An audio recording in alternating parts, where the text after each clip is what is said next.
Hey all, Avros here back with the next Lufenia Plus fight, the fight for Queen's Lost Chapter, which is against 3 strong beasts. These bosses have a singular control mechanic for the orbs, so this will need a specific setup to get through this one. The orbs ones in it quest start with a 10 count, which is also the maximum number that the orb can reach, and is also a non-lethal attack. This attack is Strong Blow ++ and All Bravery into All HP attack that delays the party by 2 turns.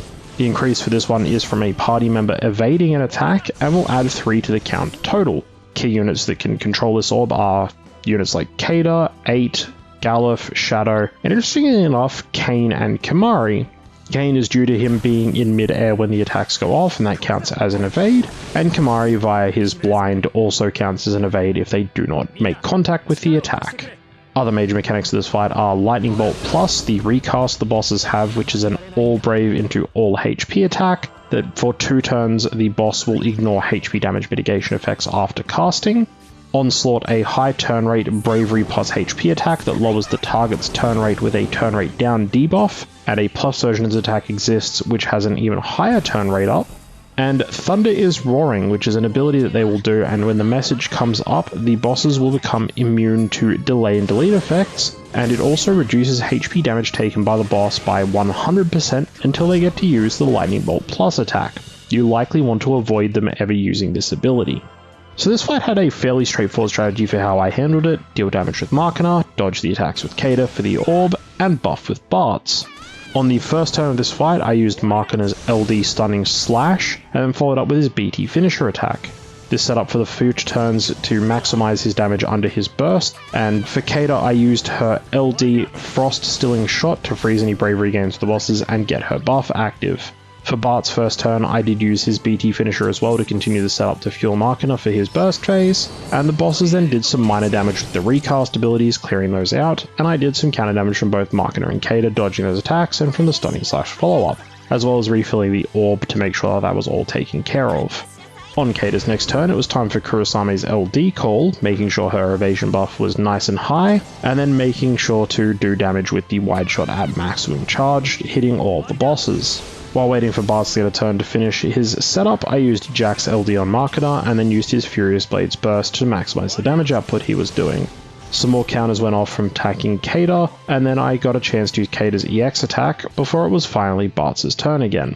I then used All Boost into Cait's LD call, then Missile to finish off his setup, and Cait got another attack with the max charge wide shot, and then finally it was Machina's time to shine. I used his burst phase, and then just used Furious Blade's burst on each boss, working to stagger the HP down evenly for all of the turns on the burst, and in the end all 3 ended around 30% HP or below after a whopping 12.5 million damage from Machina's burst phase.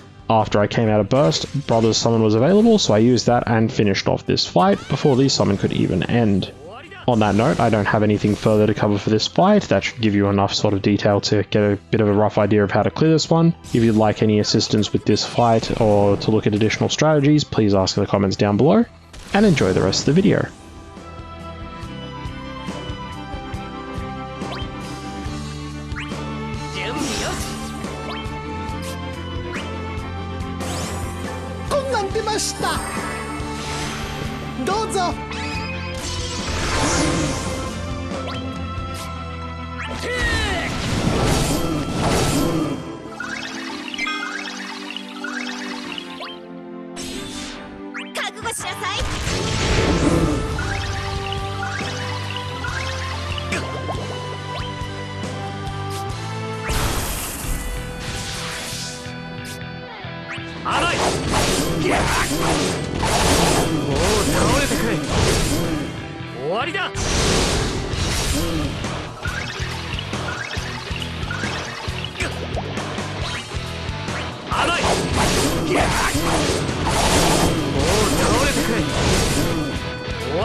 終わりだ。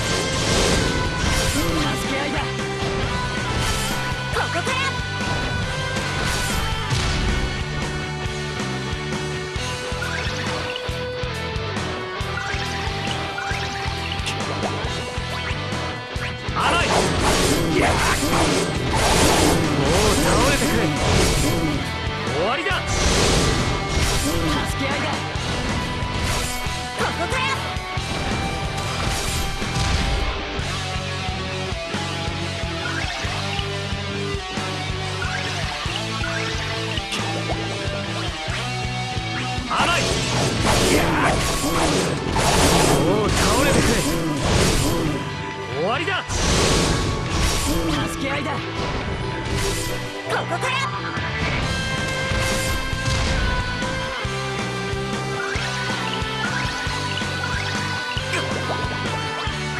ここだ。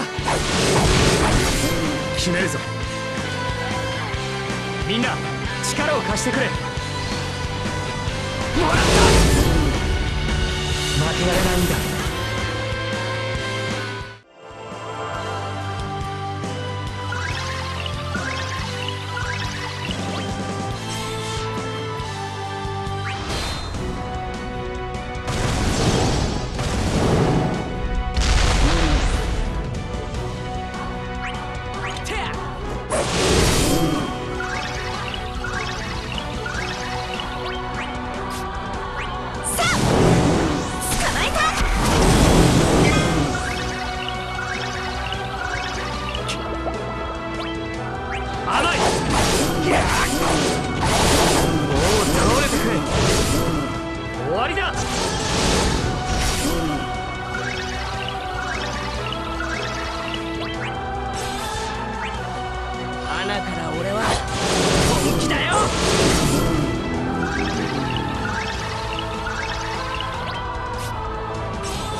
負けない。